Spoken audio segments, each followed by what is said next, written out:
Hey YouTube, it's Mystic Veteran, bringing your weekly energy oracle reading. I do apologize for the noise in the background. We're getting hailstorms left and right, so hopefully you can hear me. I might have to talk a little louder. So, I pulled 3 cards, even a fourth card, which is the bottom of the deck for the week. Beginning, middle, end of the week, and the bottom card is the overall energy of the week from my Cosmic Cat Wisdom cards Oracle deck by let's see, Randy Crutcher and Barb Horn. And I also pulled a couple cards from my Rivel deck game. Yeah, it's really coming down. This is like probably the second or third time it's been coming down really hard. So, and we've had some thunder too, which is kind of interesting. So I'm going to start with the Rivel deck game. And I pulled for the scenario, which is kind of convenient for this week, is people are getting on my nerves. Blank would keep me from going crazy. Well, as we're stuck inside, I don't doubt people would drive everybody crazy because they have nowhere to go. So, you have 3 answers to choose from. I'll let you make your choice, give you a minute, and choose one, and then we'll go over each one.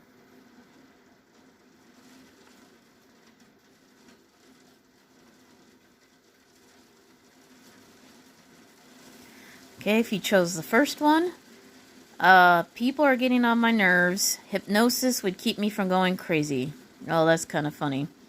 Unless you know somebody professionally, or maybe listen to a YouTube hypnosis meditation, that might help. If you chose the second card, it says, knowing I always make it through tough times. Oh, that's a good thing, because this is a tough time right now. Third card, changing my fucking attitude. Sometimes we do need to look at things from a different point of view. Maybe it's our attitude and not other people. You know, maybe we're just moody and everybody irritates us, even though it's not them, it might be us. So, let's all turn them over. So, people are getting on my nerves. Hypnosis would keep me from going crazy. Or knowing I always make it through tough times will keep me from going crazy. Or changing my fucking attitude. So that's that. Put these aside. And now we'll go into in depth with the kitty cards. It's always good to have kitty wisdom in these times because cats, usually indoor cats, can teach us a lot. So, at the beginning of the week, we have receive, accept the gift. The kitty is receiving loves and pets from her owner. In the middle of the week, risk, take a chance. The cat is in an astronaut helmet, astronaut outfit. And at the end of the week, vanity. It's all about meow. Cat looking at its own reflection. And then for the overall energy is teacher. Share your knowledge. So I will look up the first one. And it says, if you pounced on this card today, it means it is time to let good things come your way. Allow flow to occur and come back to that place that gets you purring. You may think you've been giving and giving and giving with little to show in return. You may feel a blockage in your ability to be on the receiving end for those things you most desire. Perhaps you've been padding along, biding your time, hoping something will show up. Here's the thing, the world can be a demanding place. Duties, responsibilities, and other expectations can pile up at a ferocious pace. If you respond to it all, you'll be drained by only giving. You may even lose your sense of who you are and what you need. You may be accustomed to being the giver and being a receiver. Being a receiver makes you feel weak and vulnerable. It may threaten your pride or make you feel uncomfortable being in someone's debt. It's time to step into the courage it sometimes takes to ask and receive. While remembering that even ancient texts speak to the wisdom of ask and you will receive, you are deserving of compliments, affection, connection, and an abundance of opportunities and blessings of all kinds. You deserve that now, without having to chase it down. It's important to remember that your act of receiving is giving others pleasure. It's acknowledging, honoring, and validating them for their genuine care, concern, and desire to please. So lay back, let go, and let it flow to you. And then it says, other thoughts to stock. Notice where you're feeling drained and stop doing what drains you. Identify how you block others from giving to you. Notice who around you can provide listening, attention, mentoring, and support. Then ask for and be willing to receive it. All right, and now the next one is risk. Let me look that up real quick. Should actually kind of come right after. Risk. Okay, risk. If you pounce on this card, it means it's time to take a risk, no matter the consequences. Shoot for the moon without having all the answers, clarity and certainty you think you need, and without knowing the outcome in advance. Permission is what you are seeking. Give it to yourself. Your head, ego wants certainty, and this is a skeptic, and is the skeptic, but it is in service of your heart, your truth. Your heart embraces the mystery, your growth, and expansion into the full cosmic you. Trust you have everything you need right now without having it all figured out. Notice how resistance is showing up through excuses or waiting for someone else to do whatever you think they need to before you act. Risk the takeoff and journey. What is your history with risk? It could be that as a kitten, your parents only took calculated risk, which led to a comfortable and safe life, curling up with routine and little excitement and stimulation. Maybe you had parents that constantly drugged the whole litter around, unable to consistently provide basic needs for food, shelter, and nurturing. Perhaps you've taken risks yourself that resulted in misfortune and vowed to never take these risks again. It's possible you take risks too easily and frequently, with little thought, preparation, or planning that ends up draining finances, crippling relationships, and life energy. Whatever you are on the continuum of risk-taking, it's time to leave old cages behind, putting one paw in front of the other despite fears and hesitations. Mistakes are a key ingredient to success and moving forward in life. Let me stretch real quick. Your growth, development, happiness, and fulfillment depend on new discoveries about yourself and your capacities. Stretching beyond your comfort zone can put you in a new space, one filled with adventure, passion, and purpose. No time like the present to cultivate courage, trust in yourself and the universe. You will land on all fours. And it says, what is risk you are considering taking? Imagine telling someone 1 year from now what risk you took and what you achieved. What action could you take that would change everything for you right now? What practices or tools do you use to stay connected, inspired, and expanded? All right. The next one's vanity.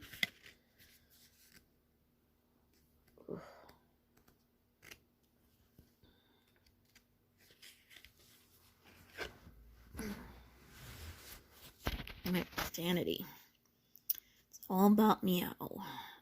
If you pounce on this card in some way, you may have lost sight of your greatest value to yourself and others, or it can mean you have narrowed your focus to only what is right in front of you. Coming nose to nose with the truth that you're inherently good, regardless of your background or deeds, even in spite of the shredded toys you may have left in your wake, is a good thing, a healthy vanity. After all, you are the lead character in your life story, and the role deserves your best efforts and attention. How you look your best while acting in alignment with what feels true for you and hurts no one keeps you padding along on your highest life path. It is all about you in that sense. It's when you forget the others too are playing in their lead roles with you as supporting cast that you may end up going off script and spoil the game of chase for yourself and others. Becoming obsessed with looking better, being better, doing better than all the other cats out there may have its temporary rewards, or a transient feeling of superiority. Soon though, you may come to realize that it's exhausting to keep up appearances, and then in that judging yourself by others' criteria, you may never measure up. Even looking in your own mirror, you may not get an accurate reflection of who you really are, because you're constantly thinking about what they are thinking about you. That's the obsession behind excessive vanity. So go ahead and snatch up all your good qualities, curl your tail around your dreams and ideas, those you had close to your fur, and focus on that. At the same time, you can scan the further horizon for signs of other lives beyond yours, those you are drawn to be familiar with, and those that you best avoid. Ultimately, it is about me and you. And it says, where are you getting caught up and worry about how you look? Is that serving you? What do you think are your best qualities? Ask a good friend to share what they love about you. Note your friend's best qualities and share those with them. Okay. Now the overall energy.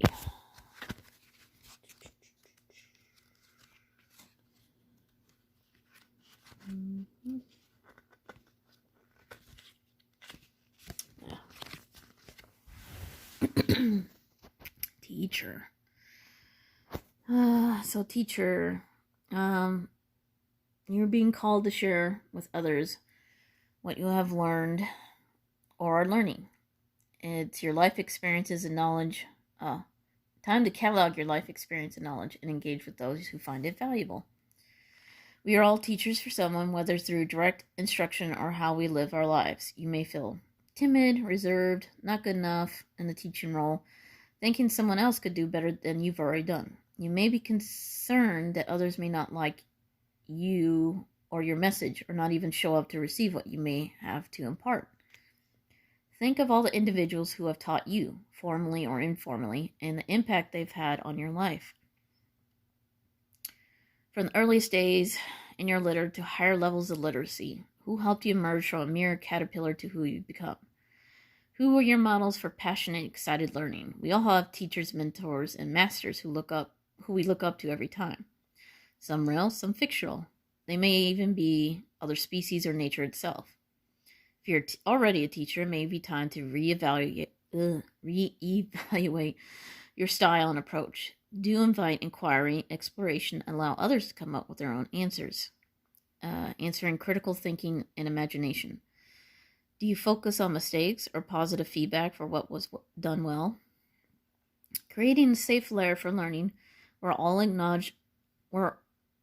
are acknowledged for who they are and rewarded for risking making mistakes and failure as well as achieving success is one of the most significant gifts we could give anyone, inside or outside of us.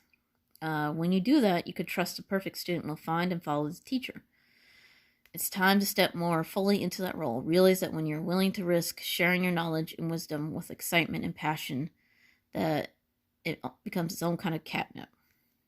And questions are, take an inventory of what you've learned that's valuable and what you like to pass on. Create a mental list of those you like to mentor, support, or instruct on their learning journey. Go where they are and offer your gifts.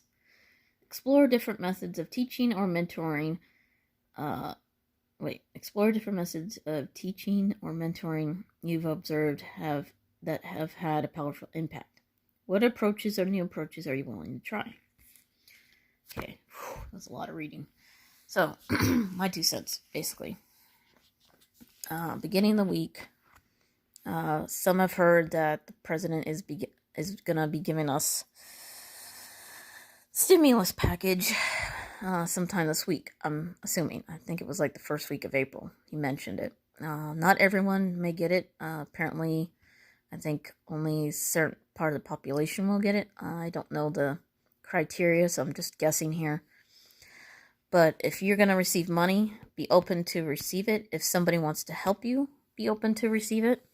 In this time where we're not allowed to go out very much, somebody offers to get you groceries, take them up on it.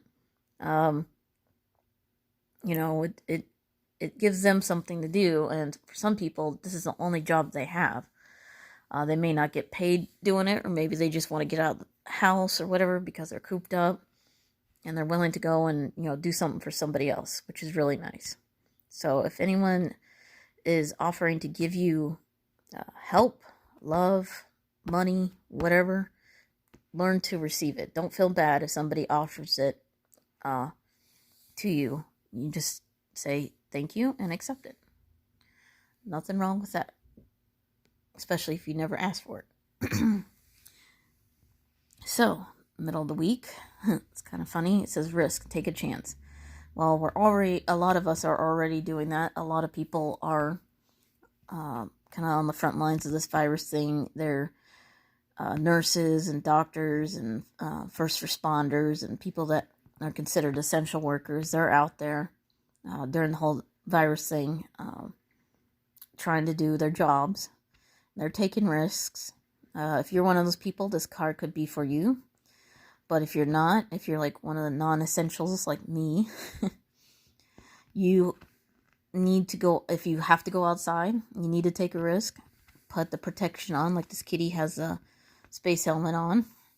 It means put on a mask, put on something to cover your mouth, maybe goggles, that might be extreme, but definitely cover your nose and mouth. Wear gloves if you have any. Any kind of rubber gloves I think would do. They don't want to be surgical gloves. But make sure that you dispose of them properly when you're done.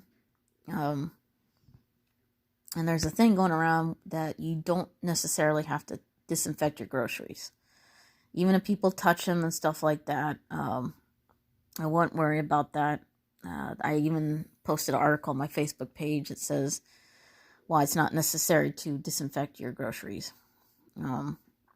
But hey, if you want to do that and you feel safe doing that, go ahead. I mean, it's better safe than sorry, right?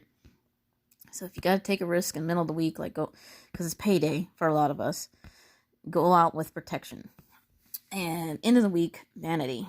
So this can go two ways. A lot of people are stuck inside and they're forced to see themselves in the mirror every single day, every morning, evening, afternoon, whatever. And a lot of this is driving people nuts. This is a good time to look at yourself and see the positive in yourself. And not to the point that it feeds your ego, kind of like, not narcissistic. And see the good in others. Because this actually, you notice how there's a slight difference in these two cats. It's basically, what you look at somebody else is a direct reflection of you. I don't know if that makes any sense, but try not to compare yourself with others. Try not to down yourself when you're looking at yourself.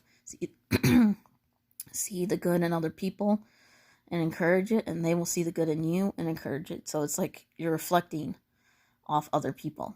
And yeah, I mean, there's good vanity and there's bad vanity. I know people say vanity as if it's all only bad, but it's not. Just try to, like, if you're just looking at yourself, say in the mirror, just say, hey, look, do some positive affirmations saying, I am good enough, I am pretty enough, whatever, anything to kind of boost your mood, not really your ego, but more like to kind of give you some self-confidence and some positive self-esteem, because we're all stuck at home and we kind of need that self-boost, so to speak. Now the overall energy. So teaching has become an issue since all the schools got closed. So if you are a teacher and you're stuck at home, or you're a parent with kids, now's the time to teach them stuff that the school wouldn't normally teach them. The school is trying hard. They are sending out emails trying to give supplementary learning and such. So even though it's not mandatory, they want the kids to still have something to do, so they're not just sitting there screwing off at home. But now is the time to teach your kids, being an adult, being a kid, while they're stuck at home, teach them something new. Teach them something that the school doesn't normally teach. Maybe teach them how to plant food. Also, you could teach them how to maybe sew, do some arts and crafts, anything, little things, whatever you could think of that wouldn't be normally taught at school.